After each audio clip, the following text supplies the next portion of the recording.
Graça e paz, povo de Deus, aqui quem fala é Larissa Oliver, estamos aqui em mais uma edição incrível do Podcast Zion, hoje recebendo o grande diretor executivo aqui da TV IBMS, Pastor Pedro Carlos. Dá um alô pra galera de casa, Pastor Pedro. Graça e paz a todos, prazer estar aqui, reunido, né, com apresentador aqui do Podcast Zion, podcast que não é... Não é desse mundo. Não é deste mundo, é de outro mundo. Né? E eu achei interessante essa pegada o aí, jargão né? aí, né? Depois você vai ter que explicar isso aí. Não penso que vai ser só você que vai fazer pergunta, não, viu? Mas é um prazer estar aqui com os amados. É diferente, né? Nem sempre temos a oportunidade de estar aqui conversando, debatendo alguns pontos aí acerca do reino de Deus. Mas geralmente estamos na parte técnica. Mas assim que surge a oportunidade, é sempre um prazer. Hoje vai ser páreo duro, hein? É? Hoje, acho que o trem aqui vai ser meio... Tô até meio aqui, bem nervosa aqui, mas vai sair, em nome de Jesus. Pastor Vamos Pedro, lá. que nas horas vagas é pastor, diretor executivo da TV IBMS, diretor executivo do CETAPS, também passou no concurso do ITA. O que mais? Fala um pouquinho desse currículo que eu sei que é extenso. Presidente da Sociedade Psicanalítica esqueci desse do detalhe. nosso estado. Tive o prazer de estar entre presidente e vice-presidente da Associação de Pastores, a APVIV, por 10 anos, né, 2008 a 2018, e foi um prazer estar ali com os irmãos, desenvolver muitos laços de amizade, né, companheirismo com os líderes espirituais aqui da nossa cidade. Então tudo vai agregando, são experiências no currículo, mas esse currículo é meio grande, né, porque... Eu sou aquele cara que gosta de estudar de tudo, conhecer. Eu sou curioso, né? Então, quando eu vejo algo que não conheço, que não domino, eu gosto de me inteirar. Eu sou aquela pessoa que, quando sento para bater papo, eu não gosto que a pessoa aborde um assunto e eu estou ali boiando, né? Sem conhecimento.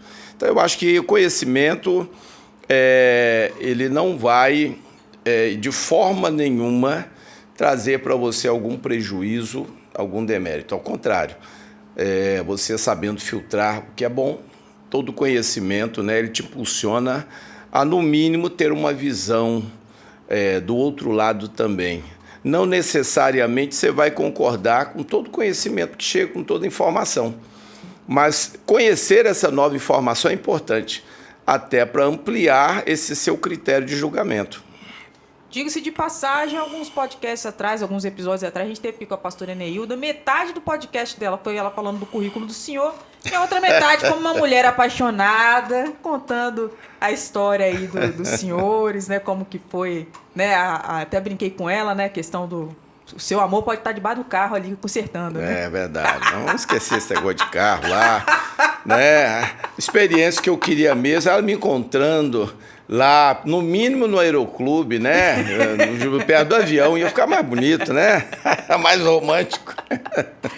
Pastor, brincadeiras à parte, eu queria escutar um pouquinho da história do senhor, infância, como que veio essa aptidão pelos estudos, foi algo nato do senhor mesmo? Na realidade, meu saudoso pai, e quero fazer menção, nem todos tiveram a oportunidade de ter um amigo como pai, né? Eu acho que ser pai apenas não é tão difícil, e muitos encaram isso como ser o provedor, ser o protetor, mas eu acho que é muito mais amplo, você ser o pai... E nós temos como referência, né, o Pai Eterno, então aí você avalia que há outras coisas envolvidas, né, e sobretudo a amizade. O próprio Jesus, né, nos convida a ser seus amigos, né, a vir para a sua família como amigos. Então, meu pai foi um grande amigo, aquela pessoa que você podia compartilhar qualquer experiência, inclusive os apuros, né? Pedir ajuda do velho. Ele nunca era da mãe, né? O pai, vem aqui, vamos conversar aqui à parte. Pisei na bola, como é que eu saio dessa encrenca, né? Então, ele era aquele que ia te ajudar a resolver o problema. E o meu pai, quando eu era muito pequeno ainda, 5, 6 anos, eu saí com ele. E é incrível como algumas memórias, né, nós conseguimos guardar.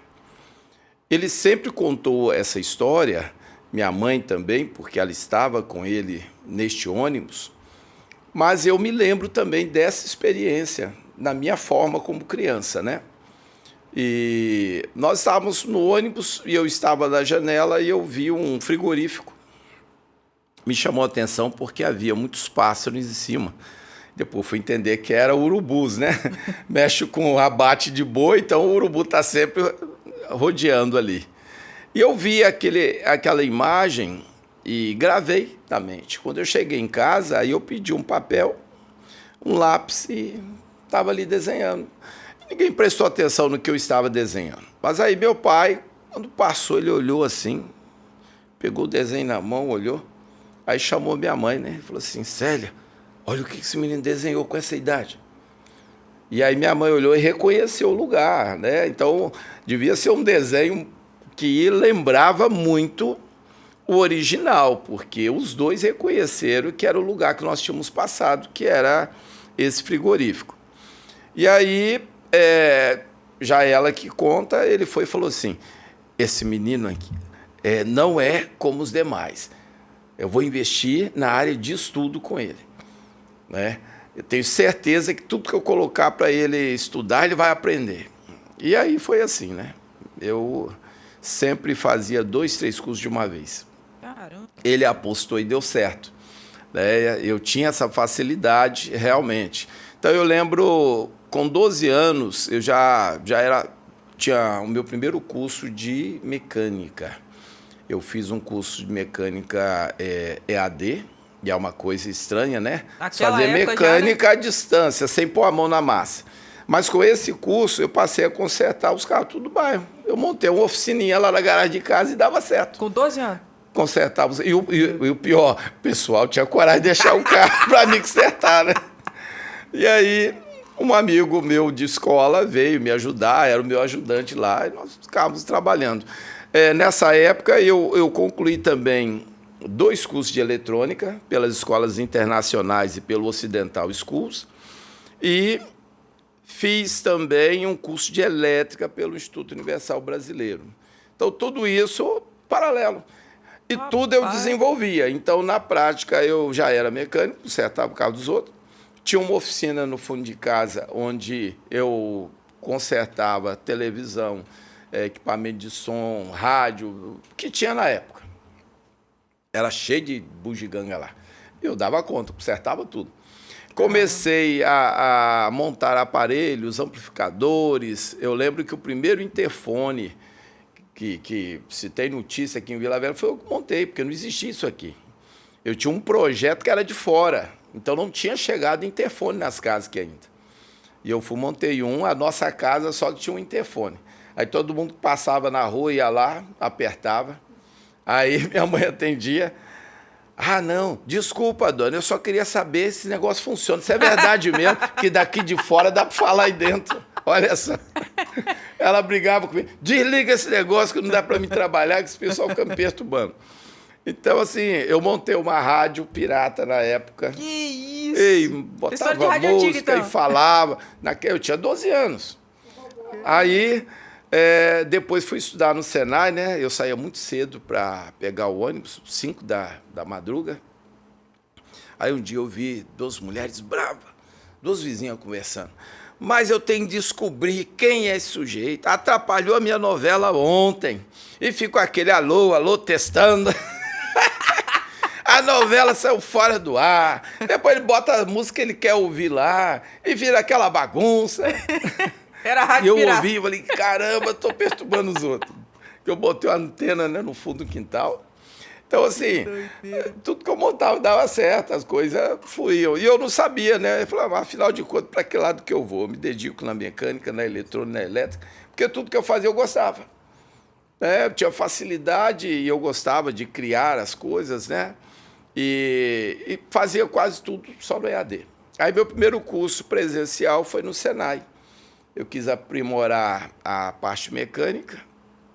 Esse rapaz que era o meu ajudante, ele resolveu fazer esse curso. E aí ele foi lá, se matriculou, falou para mim, né, sobre o Senai. Pedi meu pai foi lá, só que meu pai estava numa fase que ele estava doente, Nós estávamos com poucos recursos financeiros, eu tinha que ajudar em casa também. E aí ele fez a matrícula, mas no final a moça lá falou assim, olha, são esses livros aqui que o senhor tem que comprar agora para ele estudar, para passar. Porque aqui ele não vai gastar nada, o custo todo é gratuito. Mas são 2.500 candidatos para 200 vagas, são só 200 alunos. Então, depende dele passar. E aí meu pai não tinha dinheiro para comprar os livros. Nós voltamos para casa triste, né, desanimado. Falei, e agora, como é que eu faço? Só que aí eu lembrei que o meu amigo tinha feito a matrícula. Aí corri lá para ver se ele tinha comprado os livros. E aí falei para ele, olha, seria melhor se nós estudássemos juntos. Que aí um pode perguntar para o outro, tirar dúvida do outro, o que você acha? Ele, não, tá legal. Falei, então, todo dia eu vou vir para cá estudar. Mas é porque eu não tinha o livro. Sim. Então era a oportunidade de eu ir para lá. Chegava lá, estava ele na rua jogando bolinha, soltando pipa, jogando bola. Falei, rapaz, nós temos que estudar. Não, eu já dei uma olhada lá, vai estudando aí. Eu ia, ele ficava brincando lá, jogando, e eu ia estudar nos livros, né? Aí, quando teve o concurso, eu consegui passar em terceiro lugar geral, né? Dos 200, eu fui o terceiro. E ele passou em 149, né? 149º lugar. Acabou não podendo fazer mecânica por causa disso. Ele foi fazer marcenaria. E aí depois eu tive a felicidade, 2 anos depois, de terminar o curso em primeiro lugar geral de todo o Senai, de todos os cursos que havia. Aí eu consegui estagiar na Samarco Mineração. Era muito cobiçada na época, era o melhor salário, né? E lá, rapidamente, eu cheguei a mecânico 3, né? Você entra como aprendiz, mecânico 1, mecânico 2, mecânico 3. Isso o senhor tinha quantos anos já? Eu estava com 17 anos. Aí eu já era mecânico 3 lá, que em termos de mecânica era o maior patamar, né? Então, assim, as coisas para mim sempre aconteceram muito rápido, né? Aí, lá eu comecei a ter um problema de audição. Eu trabalhava na área de muito barulho, o próprio médico me aconselhou a sair. Eu saí de lá, fui trabalhar na Bonadimã, e aí, com 1 ano que eu estava lá, eu me tornei chefe de manutenção geral. Eram 21 filiais, e aí eu comandava, né, a manutenção de todas elas, e treinamento. Então, assim, e moleque ainda, né, muito novo. Então, assim, eu lembro uma vez, uma experiência que me marcou, eu estava com 19 anos, e aí o Nilo Bonadimã, que era dono dessas 21 filiais, e tinha ainda Bonadimã Automóveis ali como é que é o nome ali? Subindo ali para Campo Grande, Jardim América. E aí ele tinha um Camaro, né? E levava o carro para fazer manutenção. Aí passou uns dias, eu fui comprar um Camaro também, colocava na porta. Aí ele ficou tentando descobrir, quem é esse Camaro aí? Qual funcionário meu tem um Camaro? Ele falou, não, é o seu chefe de manutenção. E eu lembro que ele não gostou, né? Ele falou pro gerente, não, fala para ele que não é para pôr aqui na frente da loja, não, manda ele pôr lá. Tá. Não gostou, eu tinha que deixar o carro lá na loja. Longe ainda. Mas, assim, esse mesmo Nilo Bonadimã, 7 anos depois, eu fiz de tudo para sair. Ele não queria que eu saísse. Ele dobrou meu salário várias vezes para que eu não saísse de lá. Eu ganhava mais do que o gerente geral. Imagina, era um negócio assim, fora do padrão. Então, Deus sempre me abençoou, né, e sempre me acompanhou. Coisas aconteciam assim, difíceis de acontecer com a maioria das pessoas, mas eu sentia que eu era favorecido em tudo que eu punha a mão. Então, eu acabei saindo porque eu queria montar o meu negócio. Eu sabia que eu podia ganhar ainda mais do que eu estava lá. E, realmente, montei oficina. Eu tinha 21 anos, eu tinha 5 funcionários. Eu já mexia com compra e venda de carros. Eu tinha uma grande oficina. Hoje é um grande supermercado aqui perto, que fica no lugar onde era a área da minha oficina. Era grande, então. Então, assim... E aí veio a realização de um sonho. Porque eu queria ser piloto de avião. E isso não é para quem veio de uma origem humilde. Você precisa de recursos. É a profissão mais cara do Brasil, muito mais caro que medicina. E então, se você não nasceu em berço de ouro, você não faz, não tem jeito. E aí, só que com a oficina mais esse comércio de carros que eu fazia, eu via que eu tinha um bom rendimento e era solteiro ainda. Então, eu resolvi, né, entrar por essa área.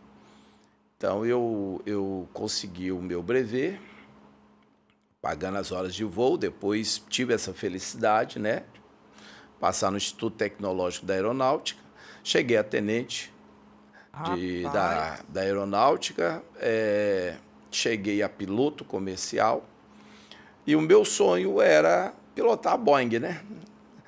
Preferência saindo aí fora do Brasil. E só que os planos de Deus eram outros, né, para mim. Ficou quanto tempo Então, nessa área? Aí eu fiquei uns 6 anos na área de aviação. E Se aí, pegar um negocinho para pilotar hoje, sai? sem dificuldade. Tem coisa que você não esquece, né? É igual dirigir, não Que tem legal. jeito, não dá para esquecer, não. Eu confesso que até estranhei. Um tempo atrás, eu levei minha filha no Aeroclube para mostrar, nesse tempo, né? Onde é que eu comecei e rever uns amigos lá. E aí até eles foram, não, ó, tem um avião ali e tal, mostra lá para tua filha. Aí ela entrou no avião e tal. Só que aí quando eu olhei o painel, eu tomei um susto, porque na minha época aquele monte de mostradores. Cada coisa no avião tinha um mostrador. Hoje é uma telinha de TV.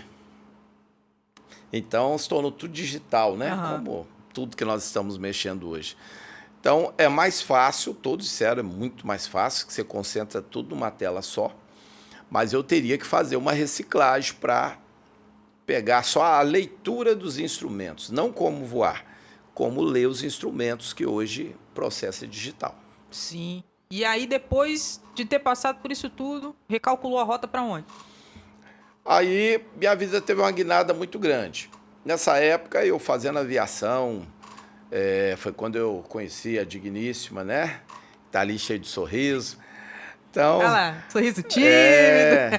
Então, assim, tava tudo fluindo bem. Me ajudava, né? Quando eu ia fazer prova no DAC, ficava de noite lá, uma garrafona de café para mim não dormir. Eu tomando café e ela tomando lição, né? Porque eu ia fazer prova, eu sempre ia no Rio fazer as provas. Ó, agora teve uma fala curiosa aqui. Ele falando, não, que eu tinha lá a mecânica, né? Pude fazer a formação lá no ITA, porque eu também não era casado. Eu falei, ih, a mulher então é cara, então, acho. Ainda não. Entrou a mulher. Aí, pastora. O custo aumenta.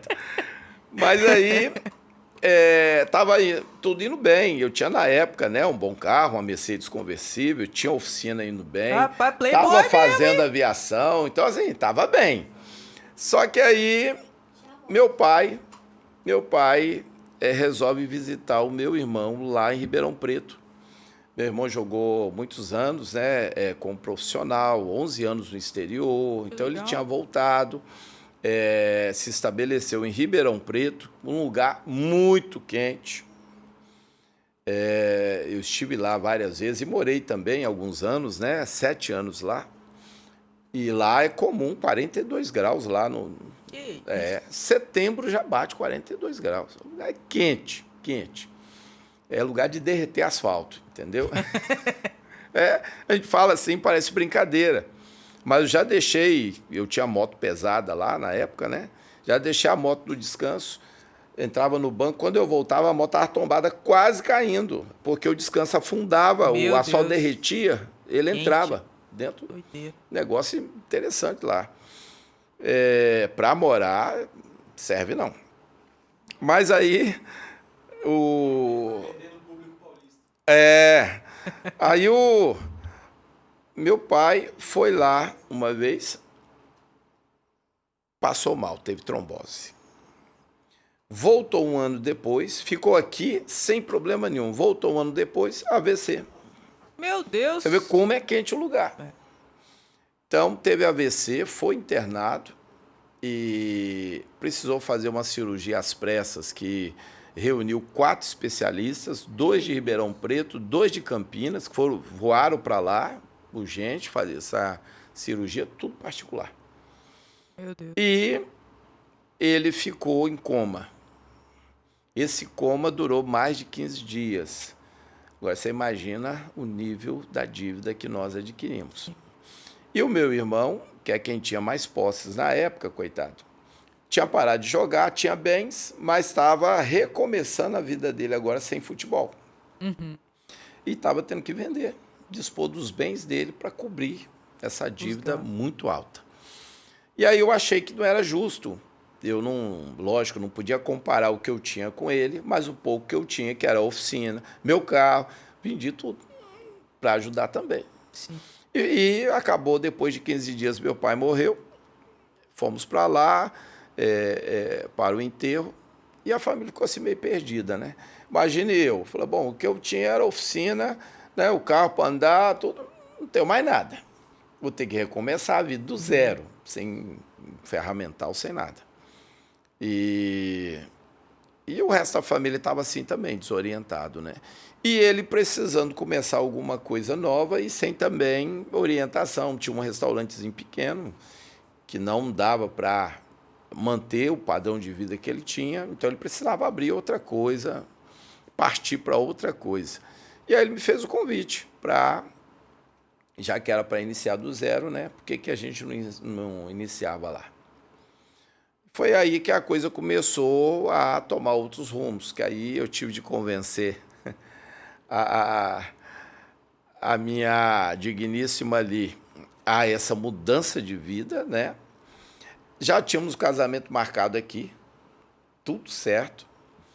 Ela, tanto no civil como na igreja. Na igreja não deu tempo, porque eu arrumei um emprego bom lá, e aí eu tinha que voltar rapidamente. Então, só deu para vir, fazer o casamento no civil e voltar. Recebemos uma bênção, né? Mas aqui casamento não teve no religioso. E aí fomos para recomeçar a vida lá. E foram 7 anos, de 90 a 97. E o que vocês abriram lá? Começaram a mexer com qual ramo? Segurança. Ele já tinha comprado a sociedade de uma empresa de segurança. Aí ele acabou, né, comprou a parte do sócio e eu entrei para gerenciar, porque eu sempre tive meus negócios, então eu tinha experiência, parte de contabilidade, né, logística de uma empresa, isso aí, a parte contábil também, os apontamentos, no restaurante ele não tinha isso, e até por isso, né, ele não tinha percebido que o rendimento, né, não dava para ele. Então, assim, eu assumi toda essa parte, pegava novos postos de guardas, rapidamente a empresa cresceu, né? Só que aí eu trabalhava de manhã, de tarde, de noite, de madrugada. Não tinha vida. Não tive vida. Foram, assim, anos muito difíceis. Quando eu ia para casa, já era 11 e pouca da noite. Eu tinha um telefone e ficava na cabeceira da cama. Aí o pessoal saía fazendo ronda. Encontrava alguma coisa errada, liga para o gerente. Então, às vezes ligava 1 hora, daqui a pouco ligava 2, ele ligava 3, era a noite inteira. E quando tinha um problema mais sério, o guarda sumiu. Eu tinha que ir lá, para a gente resolver. Ou, infelizmente, algumas vezes acontecia, matavam o guarda e assaltavam. Meu Deus. E às vezes amigo meu, pessoa que eu ia lá, conversava. Então, assim, era algo muito difícil para mim, aquele tipo de trabalho. Além de eu não ter tempo para nada, né? A única que estava gostando de situação era a patroa, viu? A patroa, né? Sobrou para você, pastor.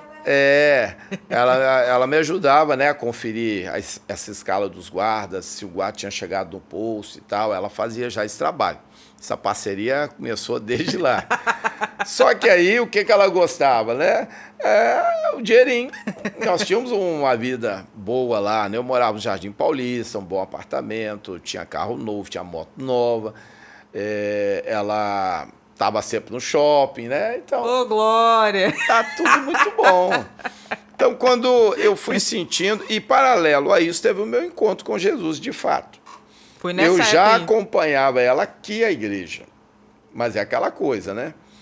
É igual pato. Tá na água, mas não se molha de fato, né? Enfia a mão no meio das pernas dele, tá seco. Então, faltava aquela entrega. E aí foi lá em Ribeirão Preto que houve, né? Que eu realmente me entreguei ao Senhor. E a partir daí me deu muita sede. Eu passei uma vergonha porque eu vi que eu não conhecia muita coisa da Bíblia, só superficialmente.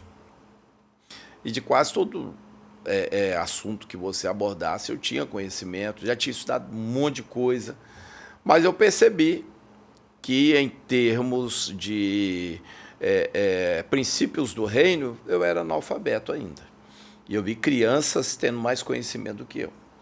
Então, eu tomei aquilo, né, como um desafio. E meu primeiro ano de conversão mesmo, depois que eu aceitei Jesus, eu li a Bíblia toda 3 vezes e meia. Caramba! Mas estudando, fazendo apontamentos e tal, estudo mesmo. E não parei de estudar mais, né? Eu perdi a conta, já está mais de 33 vezes, deixei de contar, há muitos anos atrás. Então, aí foi mudando meu interesse, e aí, apesar, minha paixão sempre foi aviação, mas aí eu já fiquei muito tempo fora, trabalhando lá, eu pedi a reserva e fui ficando, né, tomando outro rumo à vida, gerenciando essa empresa. Sim. Até que em 97, aí eu vi que eu tinha que dar um outro rumo. Um motivo era a saúde. A tensão lá era tanta que era muito comum eu sangrar o nariz e meu Deus. Muita dor de cabeça. Então o próprio médico falou, ó, larga esse serviço, você vai morrer. Eu tomava o Volcadil mais forte que havia e ficava em cima de uma moto voando igual doido, para lá, para cá, para lá, para cá, em tempo de morrer. E aí foi onde eu rompi com tudo, voltamos para me iniciar do zero. Aí vendi carro, vendi moto, para comprar ferramentas, montar a oficina de novo e começar a tentar reconquistar cliente e voltar do zero 7 anos depois. Iniciar tudo. E como é que foi esse recomeço? Não, no princípio, dureza, né? Eu chegava a ficar 30 dias quase, né, bem? Sem serviço, ela ia lá levar um cafezinho para mim, até a luz eu tinha que apagar da oficina para economizar. Ficava, já sou negão. No escuro, você imagina. Ela chegava, você tá aí? Eu falei, tô. Não, eu trouxe um cafezinho. Eu falei, ainda bem que tem um café ainda. Mas foi assim, muito difícil mesmo. Temos das latas esvaziarem, viu? E do Senhor ter que fazer milagre, até o açúcar tinha acabado, aparecer de novo na lata. Essa história eu escutei. Então, assim, foi um tempo em que eu fui sustentado pelo milagre. Mas foi o tempo em que eu mais cresci espiritualmente. Aí foram grandes as experiências que eu tive, mesmo no meio tradicional que eu estava, eu cresci muito. Eu era professor de escola bíblica lá, tinha oportunidade para estar pregando, mesmo na sede. Depois eu comecei algumas experiências no meio pentecostal, nós dois fomos batizados com o Espírito Santo, né? Então, história longa.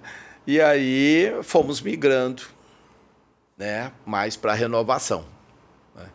Eu não queria sair do meio batista porque eles primam muito pelo conhecimento da palavra.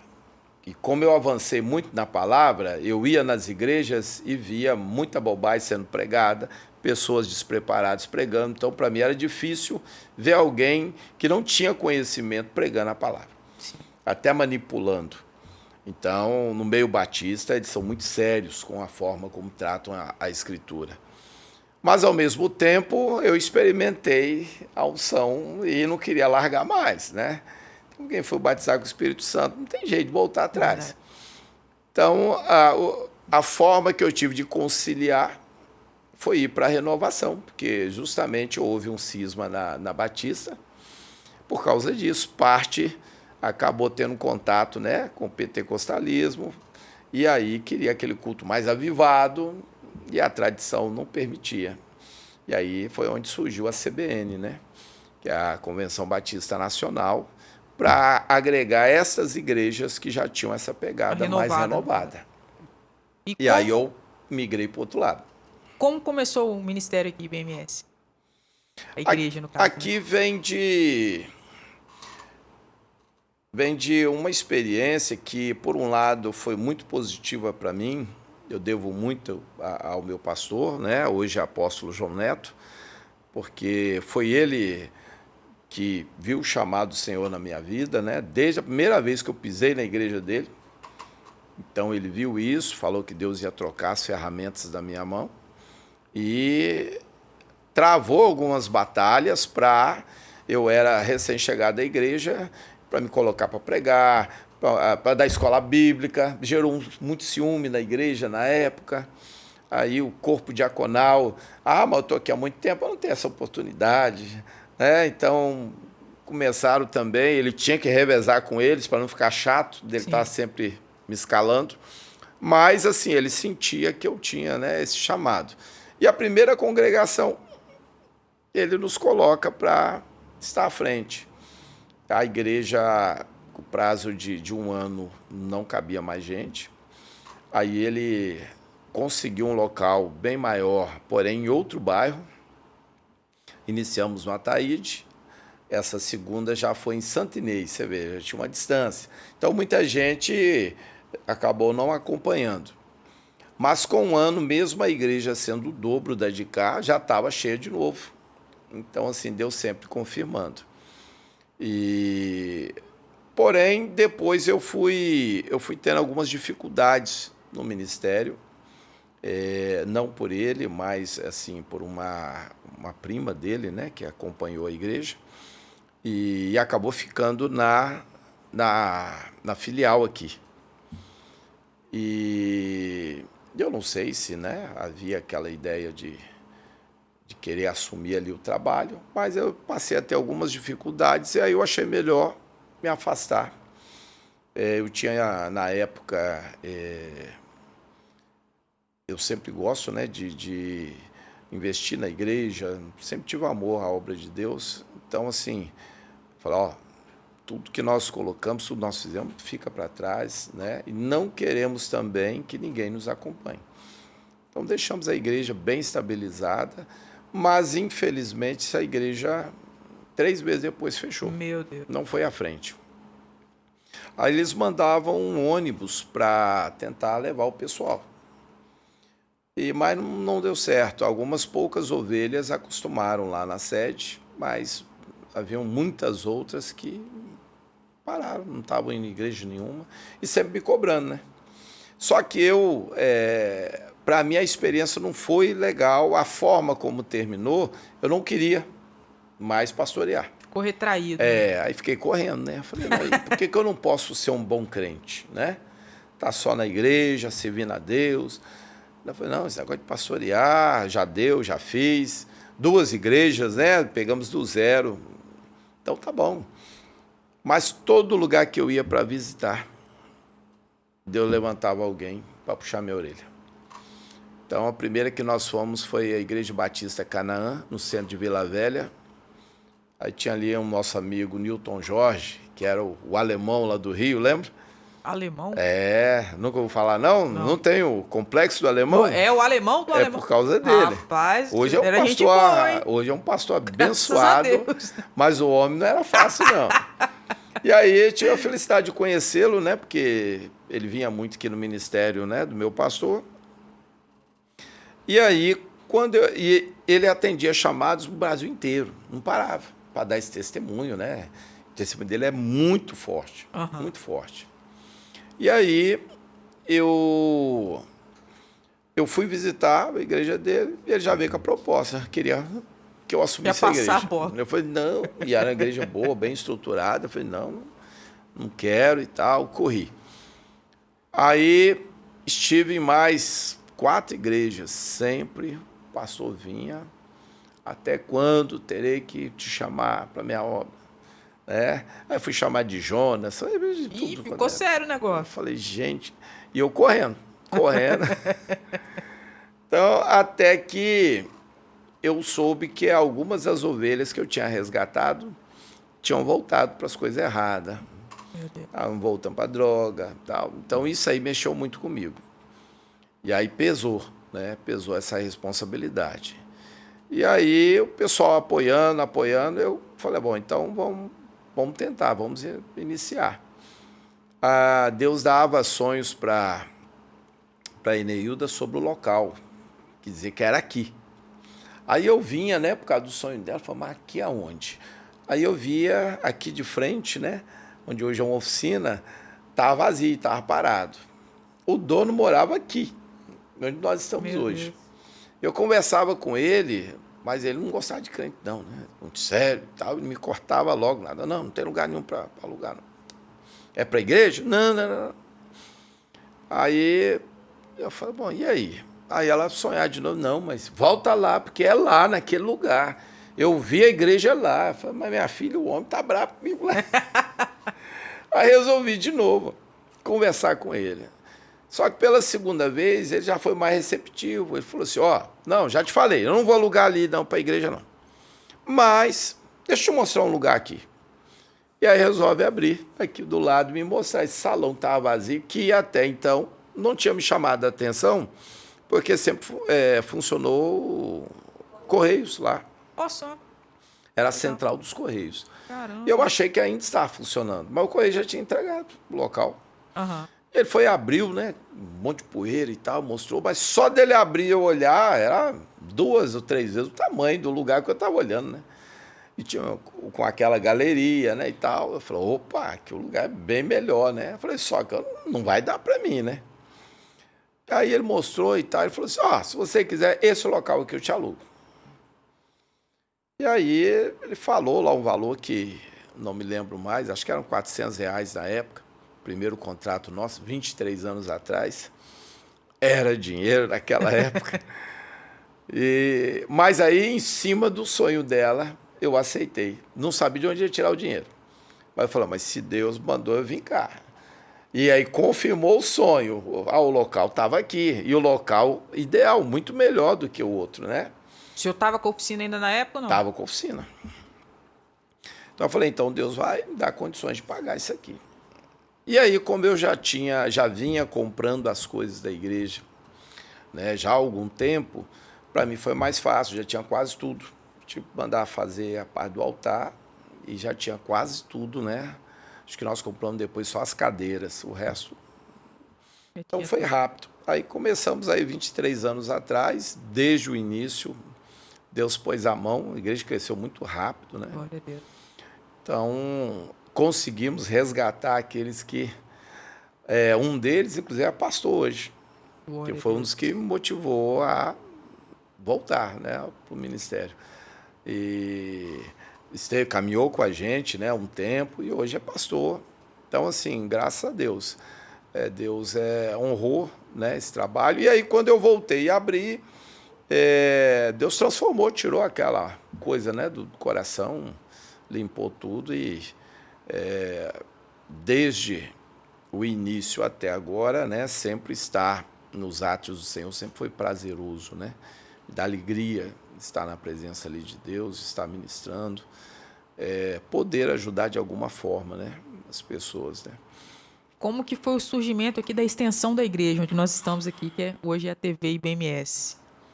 Aqui foi interessante também, porque esse local era um ambiente para encontro jovem. Então, parte do que nós conhecemos aqui, o palco, por exemplo, já existia. Mas a ideia aqui era termos o louvor.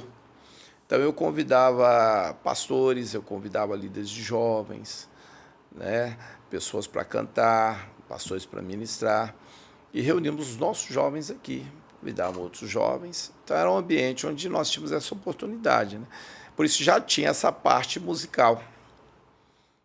Inclusive o cenário original com tijolinho ainda era desse mesmo jeito. E aí recebi aqui, igual o pastor Manuel Bidias, que é um pastor que tem uma pegada jovem, né? André Rangel, né? Então muita gente boa passou por aqui ministrando para eles. Mas a ideia era essa. Quando veio a pandemia e eu tive de fechar a escola, felizmente eu transferi meu material para o EAD, né? Consegui colocar na plataforma. Então, isso me deu um tempo livre. A igreja também, a gente transmitia os cultos. Não estava me ocupando muito. Foi caçar mais uma coisa para estudar, né? Exato. E eu não sou de ficar parado, né? E nós tínhamos, acho que 2 câmeras que eu usei para gravar as aulas. E aí veio a ideia, não, por que nós não geramos um conteúdo para esse povo que está em casa, né? Tinham casais, né, com problemas sérios, pessoas com depressão, pessoas que haviam perdido entes queridos, né? Sim. E não estavam legal. Falei, ó, vamos gerar um conteúdo para o público evangélico. E aí começamos, surgiu assim uma interação gospel comigo, com a Neilda. E depois, por causa de uma live que a Priscila fez aqui para casais, porque também já é essa preocupação com os casais, aí eu fiz o convite. Se ela não queria, né, entrar nesse projeto conosco e ficar à frente do Interação Gospel. Ela topou, eu dei uma melhorada ali no ambiente dela e começamos, né? E aí eu fui criar os programas musicais, que inicialmente só tinha um vitrine, depois o Portas Abertas. Aí tinha um programa Mesa Redonda, que aí já não era o podcast, mas era exatamente isso aqui, ó, Mesa Redonda para debate, né, bate-papo. Aí que surgiu a ideia. E aí fomos acrescentando os programas, mas até então a visão era o quê? Gerar um conteúdo pessoal enquanto o pessoal está em casa. Não tinha nenhuma pretensão, não tinha uma visão de algo, né, que fosse à frente. Mas um dia eu resolvi, e aí eu contratei uma plataforma de streaming, e aí resolvi um dia colocar um link para contato. E aí era um fale com o apresentador e um de testemunho. E aí começou a chover testemunho. A Eneildo já tinha um programa de oração, né? Eu falei, uai, tem gente acompanhando isso, né? Eu ouvi, hein? Então, fazia ideia, né? Que a gente orava aqui pro pessoal, falava, mas ninguém vai estar olhando, né? Um programa assim, de oração que nós estamos fazendo aqui. Só que eu vi que eram contatos de várias partes do Brasil, não era aqui do Espírito Santo, não. Falei, gente. E aí, coloquei um pro da Priscila. E começou também a chegar um monte de contato, que ela até hoje lê os e-mails, né? Então, eu vi que o pessoal estava acompanhando. Isso trouxe responsabilidade, né? De procurar melhorar o equipamento, melhorar os cenários. E aí começamos a investir. Só que plena pandemia, né? Eu imaginei que não teria recurso para isso. Mas Deus foi fazendo de tal forma que as coisas surgiam, oportunidade, vinha a pessoa me oferecia alguma coisa, me vendia pela metade do preço, facilitava. Eu ganhei de um padre lá em Fundão um desconto numa câmera que, vamos colocar, 80%. Foi o desconto que ele me deu. Uma câmera que vale 18, me vendeu 4 mil.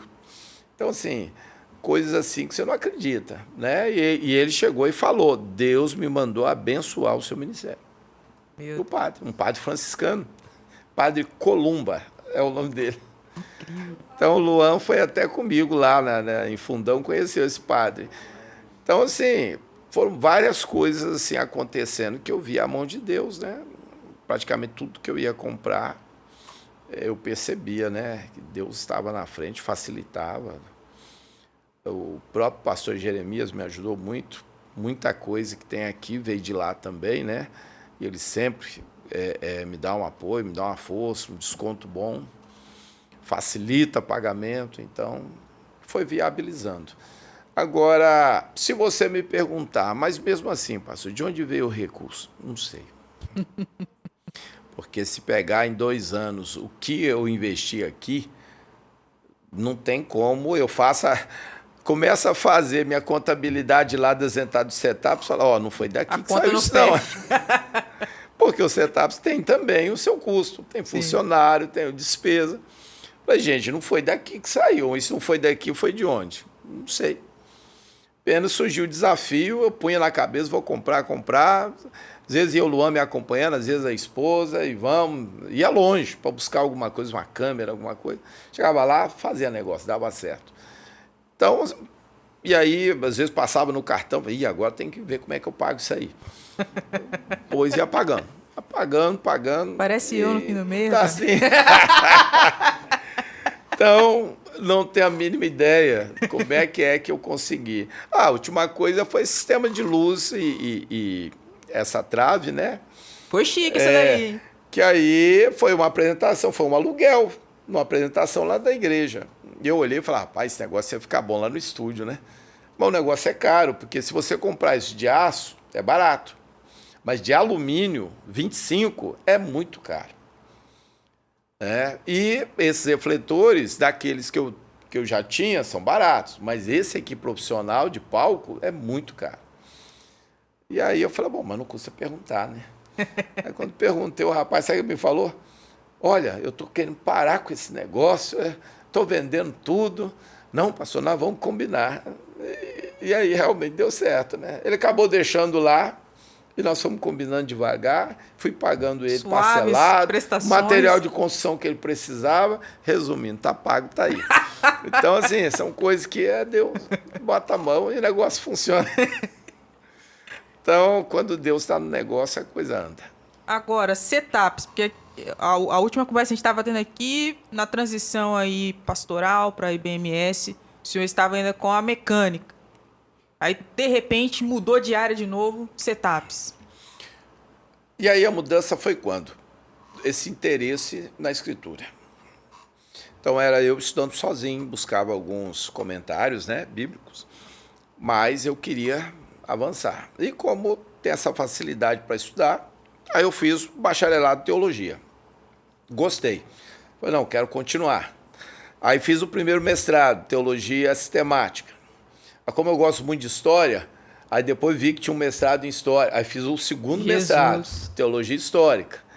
E aí parti, dentro dessa mesma linha, para o doutorado, também em teologia histórica. Aí eu acabei estudando só teologia 9 anos seguidos. Era direto em casa, a mulher brigava comigo, eu só fica estudando aí, você me ajuda. E eu lá em cima dos livros, né? Montei uma bibliotecazinha em casa, mergulhei. Foram 9 anos só estudando teologia. E aí fiz também apologética. Eu fui o primeiro apologeta do Estado, credenciado pelo ICP. Então, fui estudando cursos na área de terapia familiar, psicologia pastoral, fazendo vários cursos, né? E aí, graças a isso, eu consegui estar na coordenação aqui do Daniel Berg. Dei aula aqui. Não sabia não, legal. E estive coordenando Daniel Berg até 2010. E, inclusive, aí recebi uma homenagem, guardo até hoje, né? Um quadro, tá lá no Setups, tem um quadro de homenagem do Daniel Berger. Aí gravaram uma caneta, né? Me deram uma caneta de presente, também está guardada. Então, foram boas recordações, boas lembranças. Durante esse período também eu coordenei o mestrado da ESUTS, Escola Superior de Teologia, do Álvaro. Fiz toda a grade de mestrado lá para a escola. E aí eu estava nessas duas, já tinha parado com a mecânica já há algum tempo. Acho que a mecânica eu parei em 2002. Como eu também era eletricista predial. Jesus! Então, a mecânica me ocupava muito, então não dava para me dar atenção ao ministério. Aí eu migrei para a elétrica predial. Inclusive, o senhor salvou uma vida, né? Através da pastora Eneildo. Fui dar uma de marido de aluguel em casa, trocar uma resistência, tomei um belo choque, né? Não é brincadeira, não. E aí eu fazia as elétricas à noite.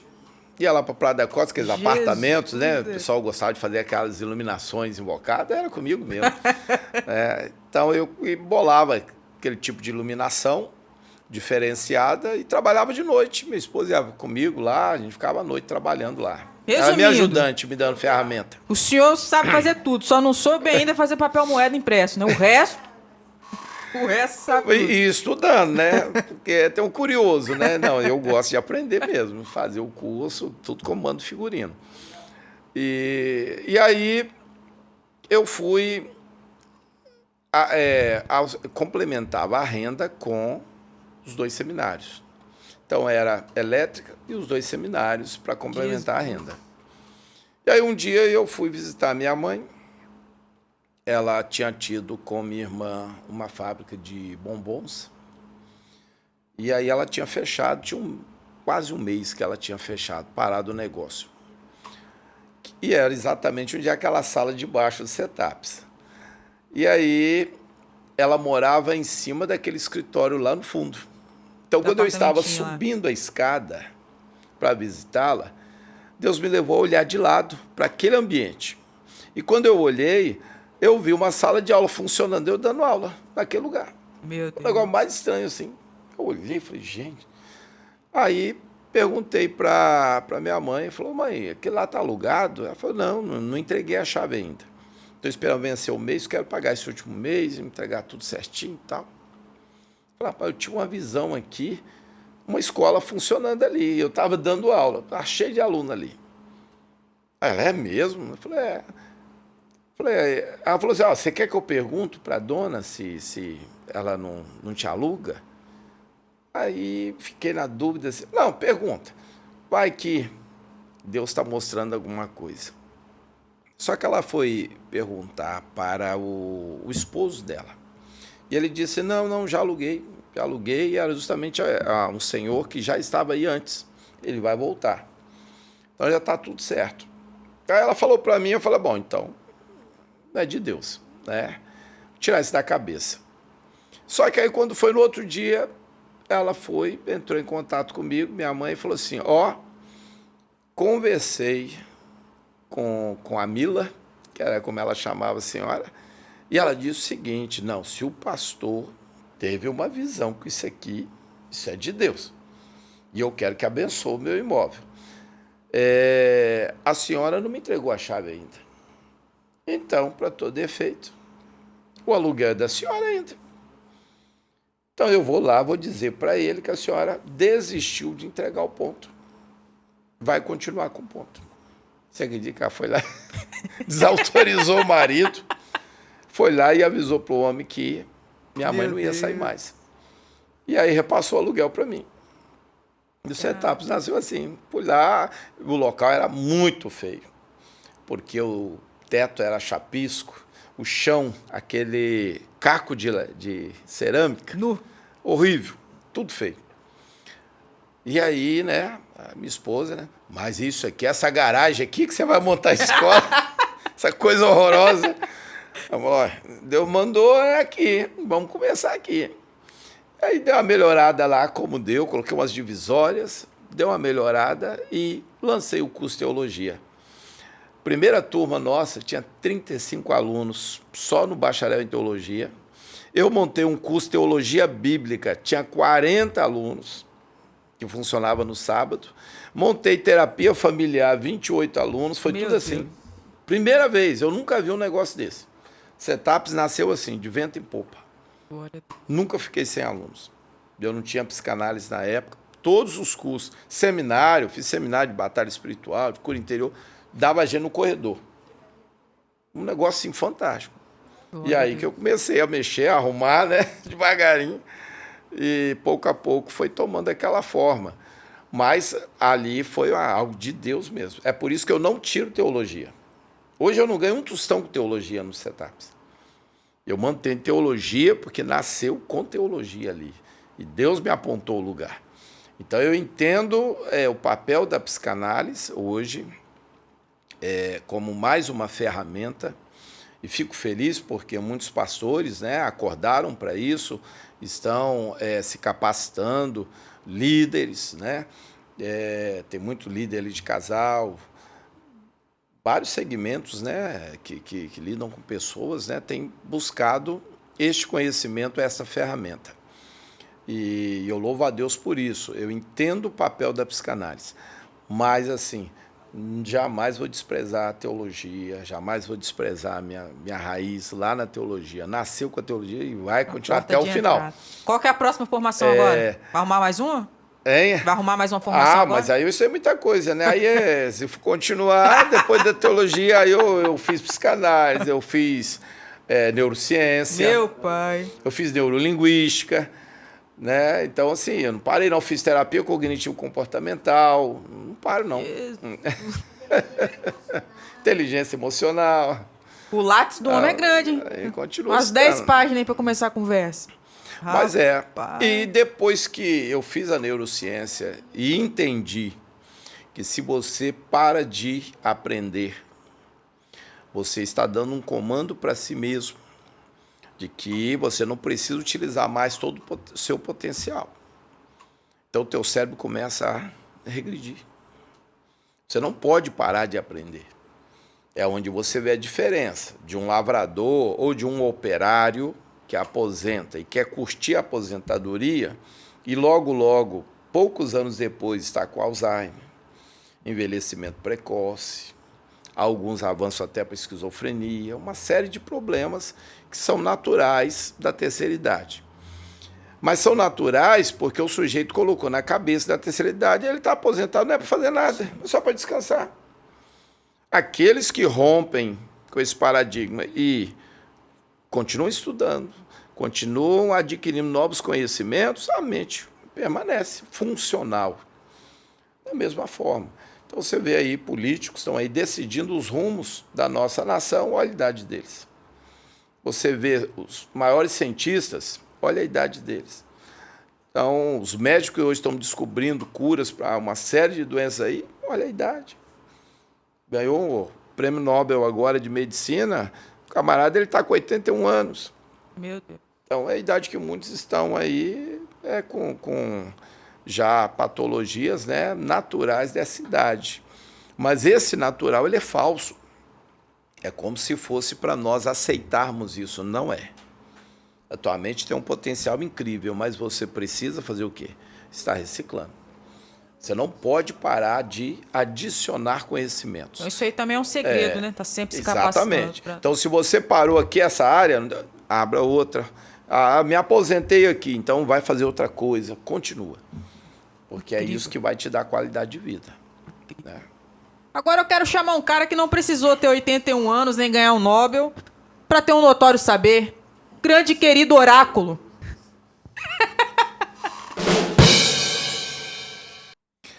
Santo Aí Deus. vem bomba. Não tem problema não, porque o bilhete azul lá do setup já fica preparado, entendeu? Não tem problema não. O cara não sabe brincar, né? Vai apelar, né? Então, deixa eu já começar assim descontraído, já fazendo a primeira pergunta. Você disse que com seus 12 anos você criava as coisas, né? Desmontava carro, TV, rádio, correto? Sim. Você pode dizer então que você é considerado o Tony Stark pobre? Por aí, rapaz. Coitado do meu irmão, ele ganhava no futebol os rádios. Né? Naquela época eles davam rádio, né? Muitos anos atrás. Aí era Transglobe, tinha um rádio, acho que é Motorola, uns bonitos, assim, de madeira, né? Aí levava, entregava pra minha mãe, né? Aí eu lá na oficina, eu precisava de uma pecinha, falei, eu não tinha dinheiro, né? Falei, e aí, de onde vai vir a pecinha? Desmontava o rádio para fazer outro equipamento. Quando ele chegava procurando, mas cadê o rádio? Só tinha a sua carcaça. É mais ou menos por aí. Brincadeiras à parte, vamos agora a um lado um pouquinho mais sério. A família saiu aqui do Espírito Santo para ir para São Paulo. Mas antes, a família nasceu aqui no estado do Espírito Santo ou veio de outro estado? Nós somos de Minas Gerais, eu nasci em Contagem e minha família é toda de Minas Gerais. Quando viemos para cá, eu tinha apenas 7 anos. Até essa experiência que eu contei, né, com meu pai, ocorreu lá ainda, eu tinha 6 anos. Faz tempo, hein? Uma família, né, que já rodou todo o Brasil, então pode-se dizer, né? Tem integrantes de Minas Gerais, de São Paulo, do Rio de Janeiro, Espírito Santo, e todos os irmãos, eles são tementes a Deus, correto? Amém, graças a Deus por isso, né? Levou algum tempo, mas hoje vemos toda a família aí aos pés do Senhor. Sim. Você acha que você teve alguma influência, mesmo morando longe? Para alguns eu acredito que sim. Eu acho que a partir do momento que algo muda a sua vida, algo ocorre com você, e essa experiência é positiva, as pessoas conseguem ver em você um ganho como pessoa, né, uma mudança positiva, isso acaba influenciando. Aqueles que estão perto, nós podemos, através, né, de palavras, levar aquilo que recebemos do Senhor. Mas, assim, mesmo os que estão longe, né, te acompanham de longe e veem mudanças em você e quando elas são positivas, são benéficas, acabam influenciando, né? Então, não todos, mas eu acredito que sim, que parte da família sofreu essa influência. Legal. É interessante, né, a gente ver isso, que por mais que não estejam no mesmo estado, né, desde sempre Deus tinha uma visão para você, que entraria na família através de você, né? Que aí hoje você se tornou um pastor, né? Os seus irmãos, por mais que alguns não tenham um cargo assim específico dentro da igreja, todos eles são tementes a Deus. Amém. Você hoje, mudando agora, indo um pouquinho para o lado setups, você hoje tem uma condição financeira até que estável, né? Tem a TV, tem os setups, quem olha assim, a pinta, né? Acha que é um cara, o velho da cabeça branca, gente. Tem seus altos e baixos, né? Mas, graças a Deus, não falta mais pó de café, né? Não falta mais o açúcar. Deus é mais. Mas eu sei que nem sempre foi assim, né? Conte um pouco da misericórdia de Deus na sua vida. Por exemplo, né? O açúcar, igual eu falei, né? Meio-dia chegando e você não sabendo de onde viria o almoço. Eu pergunto isso porque tem muita gente que fala, né? Vou abrir uma igreja que daqui será meu ganha-pão. Nós tivemos experiências tremendas assim do cuidado de Deus e usando irmãos para nos abençoar, né? Então, eu já tive experiência tanto do milagre na minha casa, né?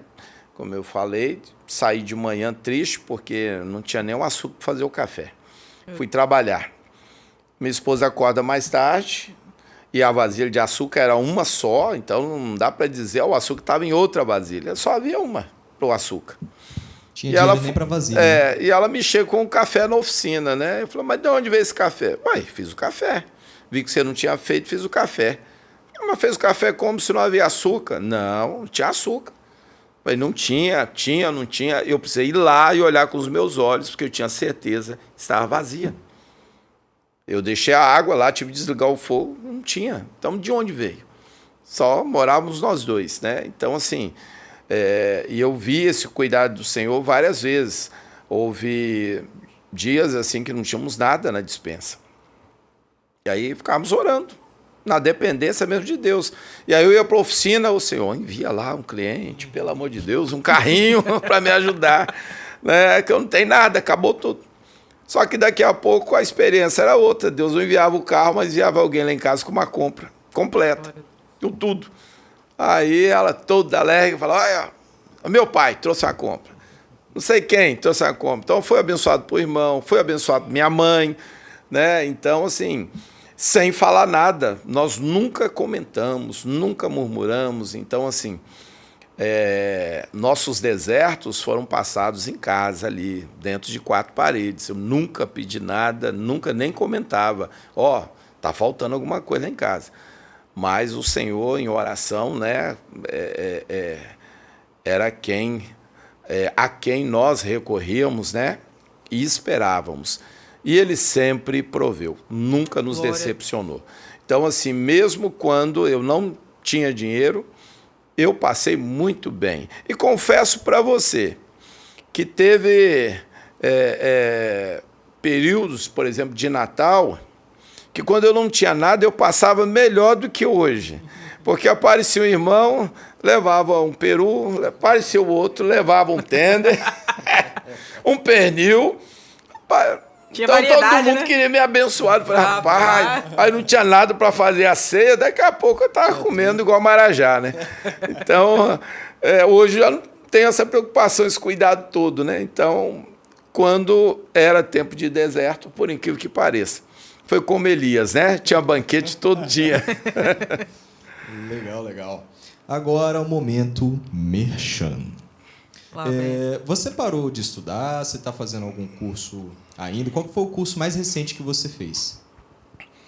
Mais recente, eu acho que o último foi os dois últimos, inteligência emocional e constelação. Inteligência emocional e constelação. Anteriores, aí eu fiz neurociência e neurolinguística. E tudo para dar aula no CETAPS, correto? Sim. Esse CETAPS só tem curso presencial? Quem está em outro estado, outro país, como é que faz para adquirir todo esse conhecimento, toda essa sabedoria que vem dessa caixa d'água que você chama de cabeça? E é preciso dizer o seguinte, né? O CETAPS tem excelentes professores, né? Então, assim, o corpo docente do CETAPS conta com uma equipe multidisciplinar. São professores que lecionam também em grandes faculdades aqui no nosso estado, todos com excelente formação, mestres, doutores, especialistas em suas áreas. Então, assim, todo o currículo do CETAPS, e isso até que nos projetou, né? Pelo 8º ano, somos a maior escola de psicanálise do Brasil, em número de alunos e também pela excelência do corpo docente. Então, a Sociedade Psicanalítica do Brasil tem nos agraciado com esse título. E eu tenho plena convicção que é graças, né, ao corpo docente que nós temos, a seriedade, né, do trabalho que fazemos. E, na época da pandemia, surgiu aí essa oportunidade do EAD, onde nós temos alcançado, né, todas as partes do mundo. Hoje o CETAPS tem aluno no mundo inteiro através do EAD. Então, todos os cursos do CETAPS, e aí você pode conferir, cetaps.org, né? Então, vai lá, você vai conseguir ver todos os cursos que nós temos lá no CETAPS e todos são também EAD. Ok, Oráculo? E quem quer falar mais pessoalmente, assim, chorar algum desconto, como é que faz? Tem algum telefone? Na hora. Quem não chora não mama. Aqueles 10%. Vamos lá. É o 27 997 07 0627. Esse fala direto comigo. E temos o 27 99690 0541. Você vai falar na secretaria com o Alex, o homem que resolve tudo. Esse aí é. O cara bom de jogo tá aí. Hoje nós tivemos aqui a oportunidade de estar recebendo aqui o pastor Pedro Carlos, ele que ensinou matemática a Arquimedes, ele que não foi rainha de Sebá, mas ele descobriu todos os segredos lá de Salomão. Ele que conhece todos os segredos das ordens templárias, dos Illuminates. Ele também que conhece e conseguiu desmistificar todos os segredos das pedras da Geórgia. Como fizeram as esfinges. Este homem, tivemos a oportunidade de recebê-lo aqui nessa noite.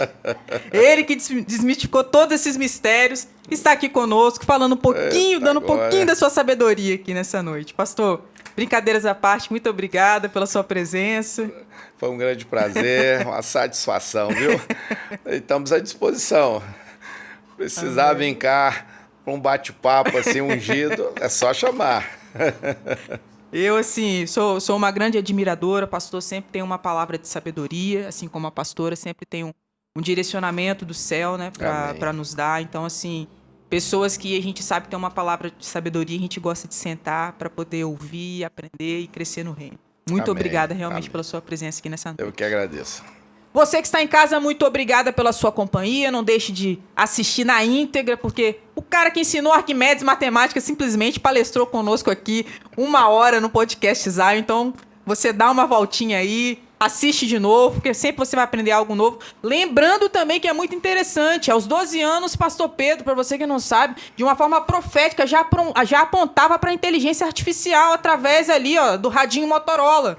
Então, assim, você vai aprender coisas acima da média aqui hoje. Por favor, não deixe de assistir esse episódio que tá especialíssimo. E para ficar sabendo um pouquinho mais sobre a nossa grade, acesse o @tv_IBMS ou também entre no nosso portal oficial, que é o tvibms.org. Eu te espero na próxima segunda e até lá. Tchau, tchau.